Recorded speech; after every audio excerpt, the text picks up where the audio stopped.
2025 সালে আপনাকে যে 5টি স্কিল অবশ্যই শেখা লাগবে, সেই 5টি স্কিল নিয়ে আজকে আলোচনা করব। আপনি যে ব্যাকগ্রাউন্ডের হন না কেন, এই স্কিলগুলো অবশ্যই লাগবে আপনার। নাম্বার 1 যে স্কিলটা, ইংলিশ ল্যাঙ্গুয়েজ স্কিল। ধরেন আপনি ফ্রিল্যান্সিং করছেন, সেক্ষেত্রে কিন্তু বিদেশি ক্লায়েন্টের সাথে আপনাকে কমিউনিকেট করতে হবে। এক্ষেত্রে আপনার ইংরেজি কথা বলার দক্ষতা থাকতে হবে। আপনি যদি ইংরেজিতে কথা না বলতে পারেন, আপনি ক্লায়েন্ট পাবেন না বা আপনার তার সাথে কমিউনিকেট করতে পারবেন না।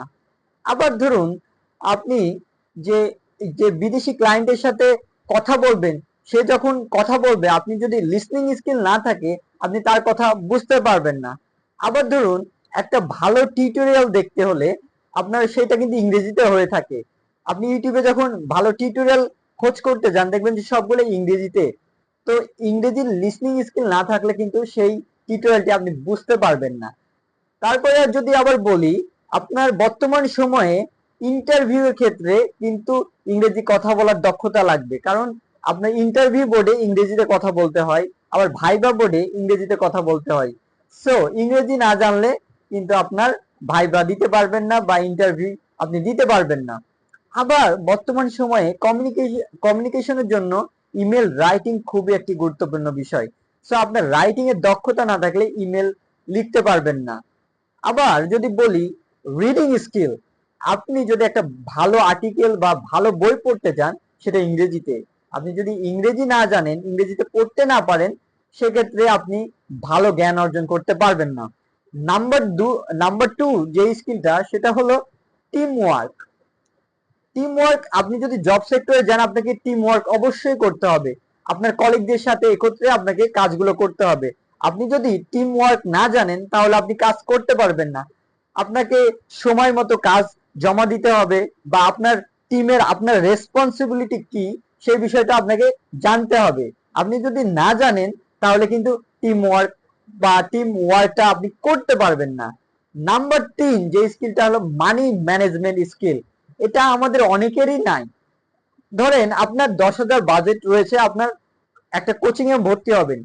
ওই কোচিং এ 10,000 টাকায় কোর্স ফি, কিন্তু এর বাইরে যে অনেক খরচ আছে আমরা সেটা বুঝতে পারি না। আমরা মনে করি এই 10,000 টাকা আমার কাছে আছে, এই 10,000 টাকা দিয়ে আমি কিন্তু কোর্সটি করে ফেলতে পারি। কিন্তু এর বাইরে খরচগুলো কি?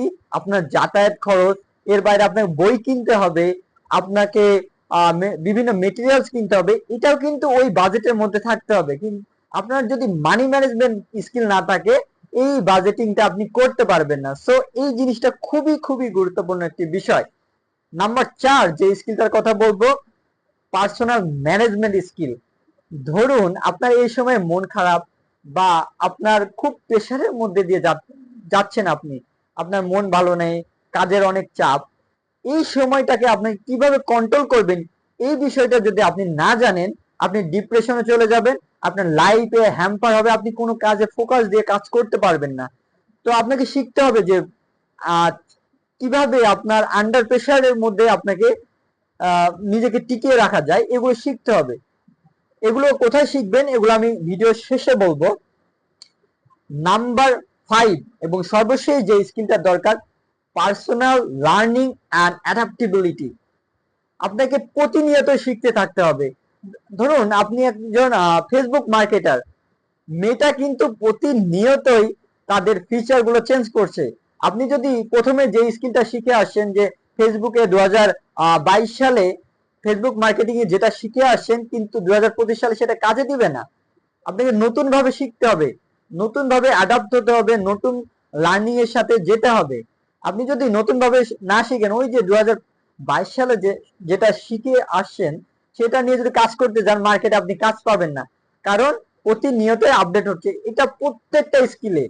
এআই এর যুগে আপনাকে প্রতিটা জিনিসই কিন্তু চেঞ্জের মধ্যে দিয়ে যাচ্ছে। সো আপনাকে পার্সোনাল লার্নিং রাখতে হবে, প্রতিনিয়ত নতুন কিছু শিখতে হবে। এখন এক্সট্রা কিছু টিপস দিব, যেগুলো এগুলো কোথায় শিখতে পারেন। ধরেন ইংলিশ স্পোকেন স্কিল বা ইংলিশ ল্যাঙ্গুয়েজ স্কিল কোথায় শিখতে পারেন, হতে পারে আপনি কোনো মেন্টরের কাছে যেতে পারেন। আর ইউনিভার্সিটি লাইফে যদি থাকতে পারে, আপনি যদি ইউনিভার্সিটি লাইফে হন, সেক্ষেত্রে আপনি কোনো ক্লাবে যুক্ত হতে পারেন, ইংলিশ ল্যাঙ্গুয়েজ ক্লাব বা ইংলিশ কোনো কমিউনিটিতে যুক্ত হতে পারেন। সেইখানে আপনি ইংলিশ ল্যাঙ্গুয়েজের চর্চা করতে পারবেন। আবার যদি বলি আপনার 2 নম্বর যে স্কিলটার কথা বলেছিলাম যে টিম ওয়ার্ক, এটাও কিন্তু ক্লাবের মাধ্যমে করা যায়। আপনি ক্লাবে ডিফারেন্ট রোল পাঠ করতে হয়, কিন্তু আপনার একটা দায়িত্ব থাকে, এই দায়িত্ব সঠিকভাবে কিভাবে পালন করছেন এখান থেকে কিন্তু আপনি টিম ওয়ার্ক স্কিল শিখতে পারছেন। 3 নম্বর যে স্কিলটার কথা বলেছিলাম এটাও কিন্তু ক্লাবের বা আপনি কোনো ডিপার্টমেন্টে কোনো দায়িত্ব নিয়ে কোনো একটা ট্যুর করলেন, সেখানে আপনি দায়িত্ব নিলেন যে কিভাবে এই ট্যুরটা সম্পূর্ণ করতে হবে, কত টাকা কোথায় বাজেট করতে হবে, এই বিষয়টা কিন্তু মানি ম্যানেজমেন্টের মধ্যে চলে আসে। সো আপনি ক্যাম্পাস থেকে কিন্তু এটা শিখতে পারবেন। নাম্বার 4 এবং 5 যে স্কিলটার কথা বলেছি সেটা আপনাকে প্রতিনিয়ত লার্নিং এর মাধ্যমে শিখতে হবে।